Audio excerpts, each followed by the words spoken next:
off with talking about the CJ McCollum trade, because I feel like this one to me, because I feel like this one's a little bit, you could go either way with who won this trade or who lost this trade. In your opinion, Tyrese, let me just really quickly read what the trade was so people can kind of get some context here. The New Orleans Pelicans have agreed to acquire CJ McCollum, Larry Nance, and Tony Snell from the Portland Trail Blazers for Josh Hart, Thomas Sadransky, Nikhil Walker-Alexander, Didi Luzada, a 2022 first-round pick, and 2 future second-round picks. The first-round pick will convey to the Blazers if it lands between number 5 and 14. If it doesn't convey, the pick will become a future first-rounder. The Hawks, Indiana Pacers, New York Knicks were also linked with McCollum. McCollum is on year 1 of his 3-year deal that he signed at a $100 million extension a couple years back. And, of course, Pelicans are attempting to win now despite the uncertainty status of Zion Williamson. So after reading all that, Tyrese, I know that was a mouthful, and I'd rather hear from you right now than hear my own voice at the current moment. What did you make of this trade specifically? I know this one, obviously the Sabonis one got a little bit more of a buzz around the league, but this was also a pretty big deal as well, and we have to talk about it as it was one of the first blood drawn blockbusters. Yeah, it was one of the first blockbusters. I think it's a very. I think it shakes up the Pelicans team drastically. CJ McCollum's a 22 point game score, 22 points per game scorer. So it's kind of like, that's more offense on their end. And then if Zion can come back healthy, I think if everyone's healthy, I think they can potentially be a 6th or 5th seed. I don't know if that's this year, but it could be next year. But I think their future is definitely brighter with CJ on the team now. And as far as the Josh Hart and Nikhil Alexander-Walker going to Portland, and then they have a first-round pick that's 5 to 14 protected for this year, if that doesn't convey. Okay, so as far as the Portland Trailblazers, I think they're just trying to get some young guys who can who they can match with the point guard. What's his name? What's that kid's name? Anthony? Anthony Simmons. Josh Hart's 25, 26 years old. And, Nikhil Alexander's young. I'm not too familiar with the other 2 guys, Didi and Thomas. But, they were just trying to get as much as they can. And 2, I think they were trying to get some key assets, too, because I think they're going to plan on maybe shipping Dame out. I don't know if that's tonight or tomorrow or summer, but I can't see him staying there for the next 3 or 4 years until he starts breaking down. But I like it for the Pelicans. I think it makes them better. I don't know how better because, Josh Hart was a good playmaker for them, and then they're losing Nikhil Alexander-Walker, who's a young prospect. But, they're better than what they were. I'll tell you that right now. They're better than what they were. And, if they're all in and they're trying to win, I think they can be a 5th or 6th seed. Yeah. To an ex-con, shout out to you for chatting, for typing some stuff in the chat. Appreciate it. Trailblazers will trade Dame Dollar for future picks and decent or good player. Yeah, and I think that was the biggest takeaway from this. This has been my opinion. I think Pete is on with me as well about this. We've talked about this since we started the channel. Ever since they went to that Western Conference final with the Warriors, even before then, I really thought that these 2 guys, they were good together, that being Dame Lillard and CJ McCollum, but I always thought that it was at some point you had to break them up because something wasn't working with the dynamic of those 2.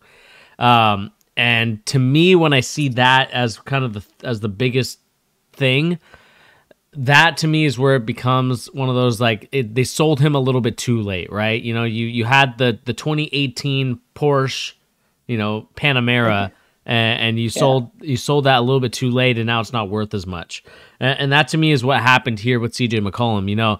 I think they got the best value that they could, and I agree with you with that, Tyrese. I think they could have not have gotten any better value because of the fact that he's an aging guard.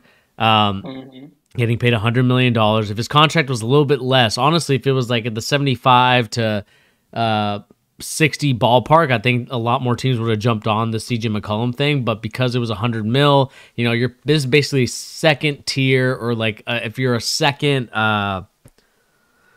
team option type of money that you're giving CJ. And at this point in his career, man, I just don't think that it's one of those things that you can really have. I just don't think you can have it. Like I just think that he's just not there at the current moment. He had a good run, a couple years ago. But right now, I think I'd be curious to see how he develops his game in the Pelicans. Cause I mean, the Pelicans right now, I believe let me check. They're floating around the little 8th or 9th seed or 10th seed, aren't they? Let me see. Yeah. So I did see Brandon Ingram say, he feels more comfortable about them getting a playoff position for the play-in. So, yeah, they're the 10th spot right now. So, that's a play-in game. You're playing the LA. No, I'm sorry, you're playing the Minnesota Timberwolves in that play-in game, which is crazy. Yeah, the Timberwolves on the I mean, we can talk a little bit more about them maybe on a different night when we're not talking about crazy trade rumors. But my thing is just the point of, I think the Trailblazers hung on to CJ McCollum a little bit too long. And it's kind of like when you hold on to an asset, whether it's a stock or whether it's cryptocurrency, you want to get rid of the FOMO sometimes and, just be like, we're going to finally get it. And then ultimately it just doesn't pan out. But in terms, you got to take your gains. take your 20% gains and move on to the next thing.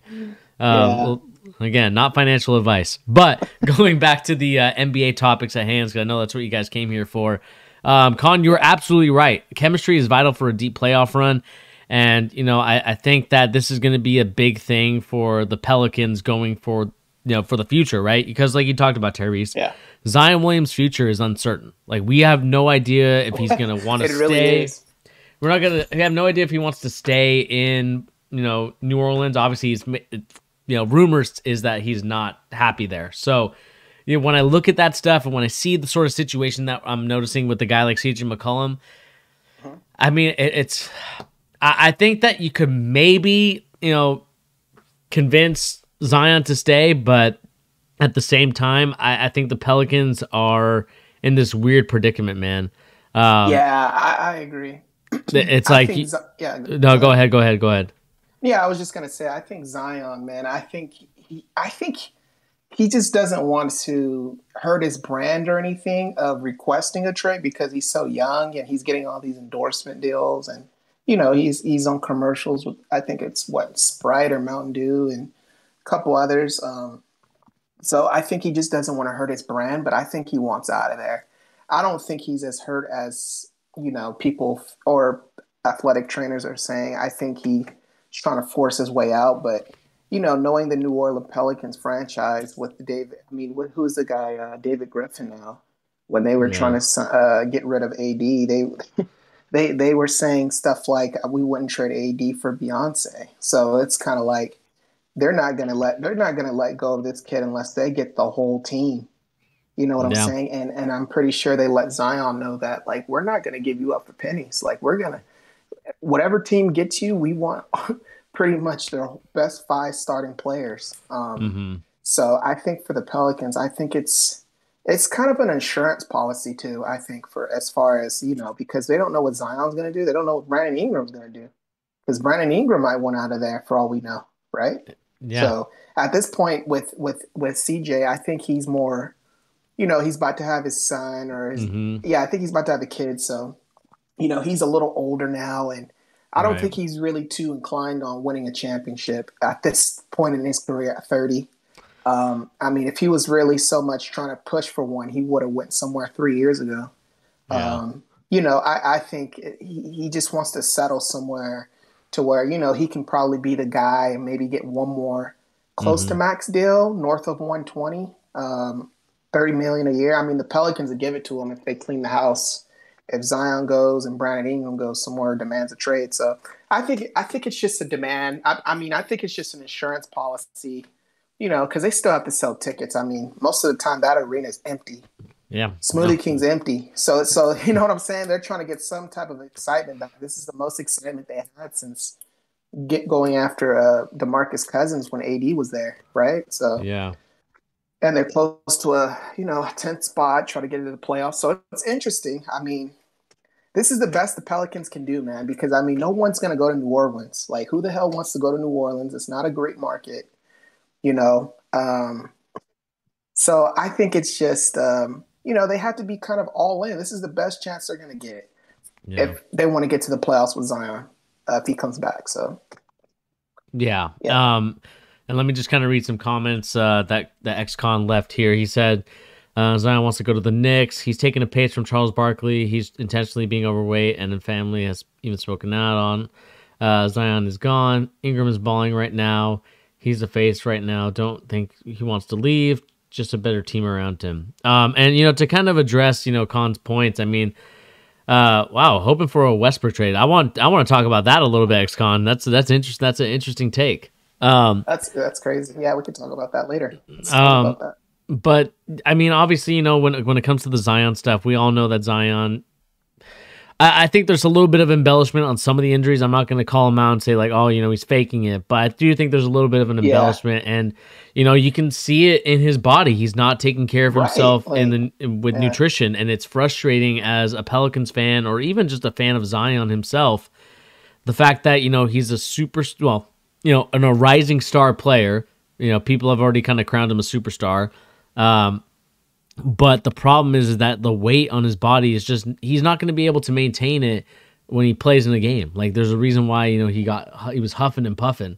And it's like, I think the biggest thing is that I think he could have done something with this organization. There's a reason why they draft you. I just think what sucks is that I feel like I'm not going to blame Ben Simmons per se, but I do think that the player power and the player empowerment movement that has been going on has led to this point where we're at right now. And again, I'm all for the players. As soon as your contract is done, you get to choose wherever you want to go. Like, I'm all for that. Right. But now I'm all about players getting their bags because it's such a short career, and you try to get the most that you can. But what is frustrating at times is that now you got guys like Ben Simmons and Zion Williamson, more specifically, not wanting to play out their contracts. You signed these contracts for a reason, and the fact that you are not going to oblige or honor them, to the best of your ability, is crazy. And I think as much as I love Zion and what I think he could do or what he could be as a future player, I just think that this is just a bad look to the game right now, and really makes a guy like Adam Silver, who is very player friendly as a commissioner, a little bit foolish at times. And again, I know this does not have anything to do with the trade, but I had to talk about it. You got to talk about it at times, and I know that this is kind of coming from out of nowhere. But again, I think that when it comes to Zion, that is my biggest gripe, is that look, play out your contract. See how it is, and if you don't like New Orleans in the years that you played, there's a reason why there's that extension, and it's like I'd rather you just because the thing is I think the Pelicans would actually give Zion what he wants in terms of oh, I want you to trade for this person or try to at least trade. I mean, they have the assets to do it. I think they'll give Zion whatever he wants. I think Zion, he can get a $250 million contract if he wanted to, right? When his rookie deal's up. At this point, I don't think he cares about the money. I mean, he's probably making north of $20 million a year at 21 and getting all these endorsements. And so I think it's more about the players around. That's why I think they went after CJ, because they're trying to keep Zion happy. That's what I think. And they're kind of in striking distance right now, because who knows how they're going to look 1 year, 2 years out from now. Mm-hmm. They might never even get to it. Who knows how long this little tournament's going to be around for? You know what I'm saying? So this could be the last season where a 10th seed can get in, So they're kind of just trying to go all in because it's a small cap market. I mean, right.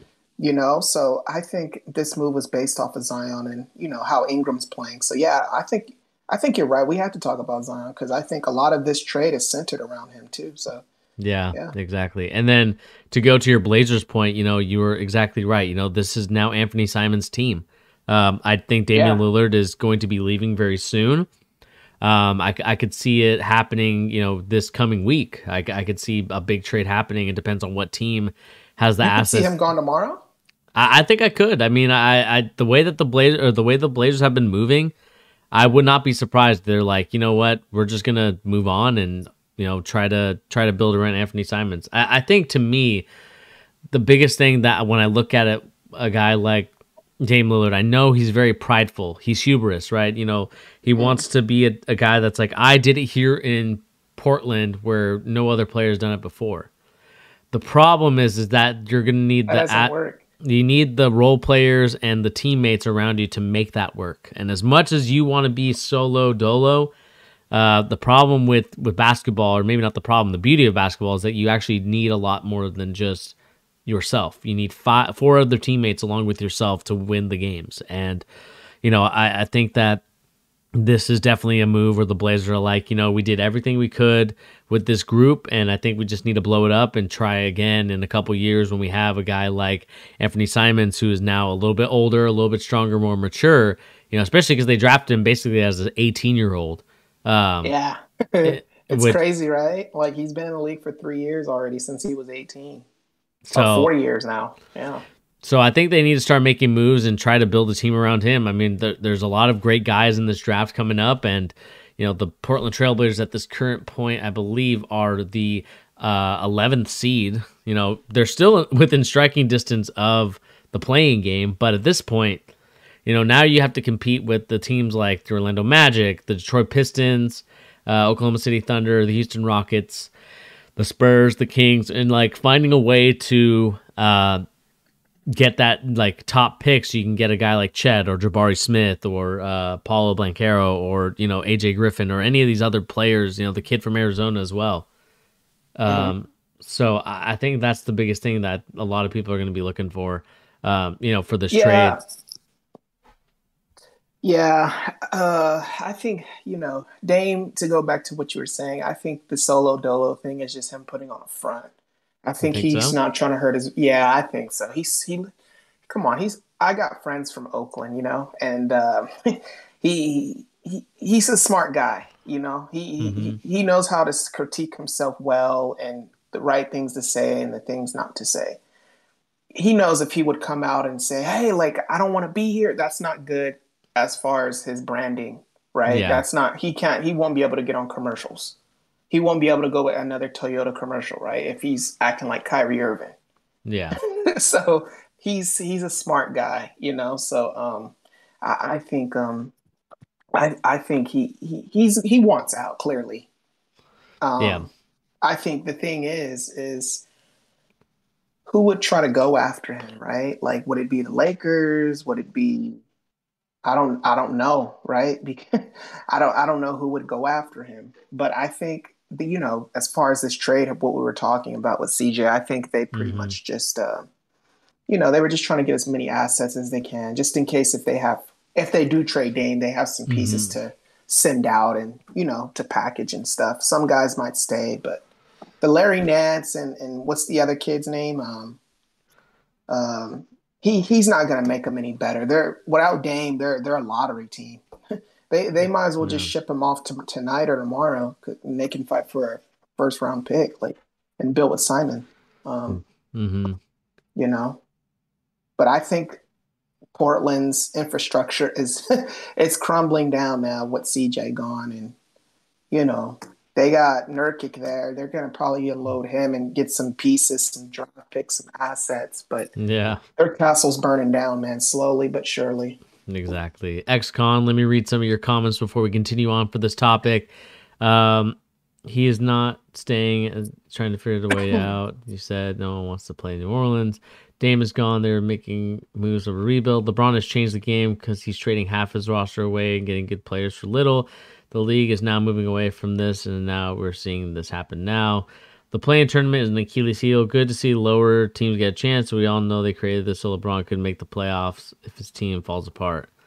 New York has an interest in Zion, and Larry Nance is a solid role player. XCon, can I ask you a question? Are you a Knicks fan by any chance? you and my boy Saying Pete. that for like a year and a half or 2 years now. Zion to the Knicks. It's not gonna happen. I mean, the only way it happens is if you're getting, Come unless on, like, who would the Pelicans want? Julius Randle? Like, come on, let's just be real now. Like, he's not gonna move the needle. Like, he's probably gonna win out of New Orleans. They're not getting the Knicks. They have a better shot of getting Kyrie Irving or something like that than getting Zion Williamson. They have a better shot of getting Kyrie Irving, who's right up the street, than Zion. That's not okay, going to happen unless Zion signs with him. yeah, Then that's different. diehard Knicks fan, makes sense. Yeah, I mean, like, I mean, I don't blame you, man. Like, I think that the Knicks really got screwed over in their lottery selection, but I still think you have like a decent team. Not saying that you have like the greatest team, but obviously, you want to make moves in order to like They get need a new from coach. who's Tibbs isn't doing it for him, man. Like I just think Julius Randle and a lot of the guys on the team are just tired of Tibbs' shit. Like, well. I like mean, that's I think they need a new voice. so he said Zion himself. I'm sorry, I think it's coming in really quick. I just cannot read it on the because I have a white background, which is just not very Uh, smart on my part.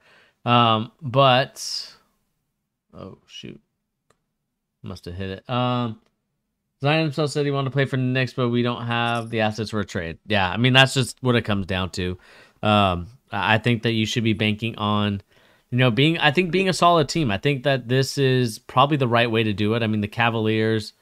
Maybe not the Cavs. Cavs are in a good one. The Spurs. yeah, The Spurs are a good one because they were able to, they got DeJounte Murray and were able to get some good pieces. So I don't think that there is issues there. But to kind of go back to the trade between these two teams, I think the biggest thing for me is I don't think that this was necessarily a huge like dub. This wasn't a huge win, right? This wasn't a trade that like dramatically changes, maybe dramatically changes the Blazers in terms of what they're trying to do.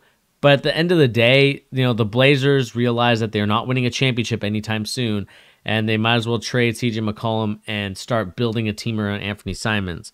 Whereas you look at the trade for the Pelicans perspective, I mean, you add a aging guard who, is still a very good guard. You obviously get rid of Nickeil Alexander-Walker. I believe the player... Now, who did they drafted this kid? I can't remember. Was it before or after Lonzo? I need to look. Pelicans? Yeah. I need to see if this was the guy. Alexander? I think it wasn't Alexander. I think it was who was the other Alabama point guard? Kira something. Let's see here. Let me see if I can find. Let me look at the Pelicans roster because to me it's like they should have just re-signed Lonzo. To me, it was just But foolish. they can't, man. Like I know, like it's a no-brainer, like from our perspective. But these guys don't want to be in small cap cities. Like they want endorsement deals. They want to make money off the court. Mm-hmm. Like they don't want to be inside the Smoothie King arena, like getting free smoothies every game. Like they're trying to make millions of dollars off the court, and it's just not that. Unless you're like the key cornerstone guy, like, if everyone dips in 3 years and Brandon Ingram's the guy and he can get $250 million, that's cool, but he's not going to win. But, he gets his money.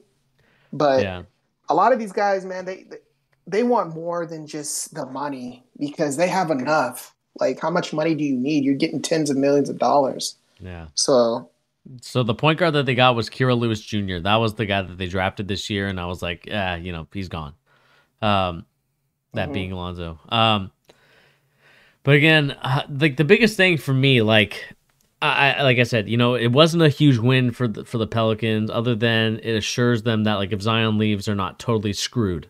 In terms of like having having assets and being like, okay, whether he leaves or goes, we still have a chance to maybe have if he leaves or if he stays, you have another great kind of shot creator in CJ McCollum. again, I'm talking about this in a business perspective, so I know a lot of people. His game is amazing. I'm not trying to take anything Yeah, away from CJ. from a business perspective, But yeah. business perspective and like a trade perspective, you want that kind of veteran leadership, and I feel like that's what CJ can bring. Especially if Zion stays, this team could be dangerous in a year, like you said, Tyrese. But if it doesn't work Do out, you think he really has a veteran leadership vocal voice though? I just don't never I never seen that from he gives CJ. I don't think he really moves the needle. he gives me the Tayshaun Prince type of work ethic and attitude. Like he's not a guy that's gonna like Yeah, go. but I feel like these guys don't need you know, urgency to try to play better. They need vocal leadership to stay consistent. And to not give up. He's not that kind of guy. I honestly, I wouldn't be shocked to see if they're in the same position, to be honest.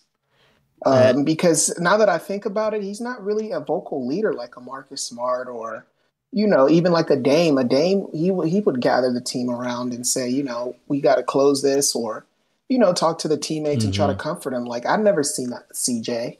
Like he's never been that type of. Yeah, he can play on the court, but Brandon Ingram and Zion, they ball, man. They're not scrubs. They're better than him. So arguably, so I mean, I don't know, man. Like now that I think about it, it's like I think they need vocal leadership more than like showing it on the court type of leadership, you know? Yeah, I mean, I agree to some extent with that, but I think CJ McCollum is too good of like a scoring guard and shot creator to like have him not be like, I think at the end of the day, I think the Pelicans win based on the fact that I think that they got some pretty good pieces Yeah, they won, back. but not like drastically, I don't think. Like, No, it obviously wasn't like a huge win, right? It wasn't like a 20-point victory. This was like you won by 2, and it was a nice solid. You know, but you got it was a toss up. I mean, again, you never know what happens with this pick, right? This future first round pick could be the player that makes the Blazers an NBA championship contender in the next couple years. You never know, and that's yeah. that's why they call it the And lottery. two, we honestly we can't really just say like the Pelicans on some. Who knows? They might get Cat next year or something like that. He might want to team up in New Orleans. Who knows? You know, some of these guys, if Zion can stay healthy and stay in shape, and they're looking promising, and Brandon Ingram's there, they Hmm. might go over the luxury tax. I mean, what the hell does New Orleans have to lose, right? They'll go over the luxury tax and have a $500 million payroll. If they can get to a 4th seed and have a shot at Hmm. the East Western Conference, like who knows who Exactly. will sign with them? So Ex- Exactly. And the biggest thing to like the biggest takeaway is like we don't know at this point. And we're gonna see what happens with this trade. I mean, I think initially the Blazers are building for Anthony Simons. I think clear what we can say is that the Blazers are building for Anthony Simons to be the future player or superstar on their team, and the Pelicans are trying to sign players to fit around Zion, and if he leaves, fit around Brandon mhm. Ingram, and that's like as clear as day. So we'll see tonight. The Pelicans beat the Rockets tonight, 110-97. Brandon Ingram, 26 points. I mean, we'll see what happens, man. This is going to be a fun, interesting scenario. So let us know in the comment section down below. What do you guys make of the CJ McCollum trade to New Orleans? Is it a win for the Pelicans? Is it a win for the Blazers? Who was the biggest winner and loser of that trade? And let us know, was it a close trade, or do you think that one team clearly won the trade? Let us know in the comment section down below.